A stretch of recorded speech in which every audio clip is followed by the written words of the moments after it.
Plastic को धरती से दूर भगाओ और धरती को बंजर होने से बचाओ, धरती को बंजर होने से बचाओ। आप सभी को मेरा नमस्कार।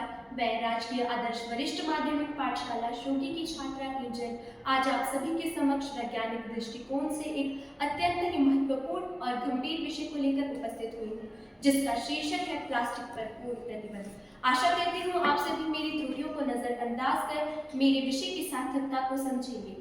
प्लास्टिक, यह शब्द सुनते ही हमारे दिमाग में रोजमर्रा की एक आम वस्तु की छवि उभर आती है, लेकिन क्या हम सभी जानते हैं यह प्लास्टिक पॉलीमर नामक एक सिंथेटिक कंपाउंड यानी कि कृत्रिम यौगिक से बनी होती है, जो अनेक रूपों से डिकम्पोज नहीं हो पाता और हमारे वातावरण में यूं ही घूमता रहता है।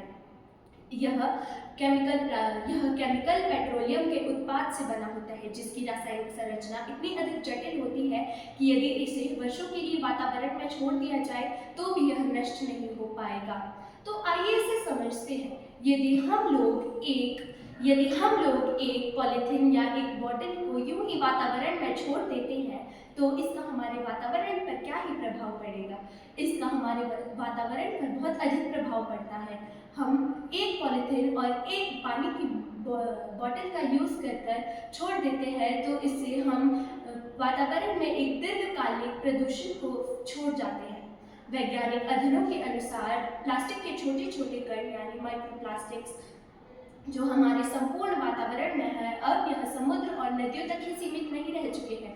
यह हमारे जलीय जीव तंत्र, मृदा संचारण और यहाँ तक कि मनुष्य के अंदर भी पाए गए हैं। विश्व स्वास्थ्य संगठन यानी WHO और संयुक्त राष्ट्र पर्यावरण का कार्यक्रम यानी UNEP की रिपोर्टों के तहत अब कैंसर जन्य तत्वों का स्तर बढ़ता ही जा रहा है और यह एक बहुत बड़ी सीमा की ओर बढ़ता रहा है। इसके क्या हम सभी इस वातावरण में प्रदूषण को रोक नहीं सकते? तो इसका उत्तर है हाँ। यदि मान लिया जाए तो हार होगी और यदि ठान लिया जाए तो जीत।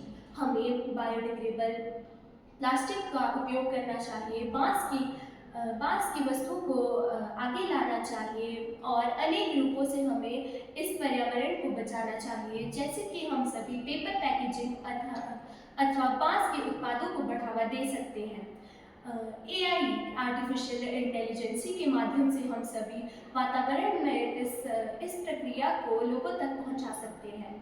पॉलिसी मेकर्स और सरकार तक हम इस जन्य धारणा को AI और अन्य सामाजिक घटनों के द्वारा पहुंचा सकते हैं। समुदायों में जागरूकता फैलाने से यह सब कुछ नियंत्रण में आ सकता है। महोदय, मैं इस मंच के माध्यम से आपको यही व्यक्त करना चाहूँगी कि यह मुद्दा हमारे पर्यावरण का नहीं, हमारी सत्ता और देश और दिशा का भी है। यदि हम सभी मान लेंगे तो हमारी हार हो सकती है और यदि ठान लेंगे तो जीत। इसलिए मेरा आप सभी से यह आग्रह है कि कोई भी प्लास्टिक की चीज़ ऐसे ही वातावरण में ना डाले जिससे कि हमारे वातावरण को क्षति पहुंच सकती है।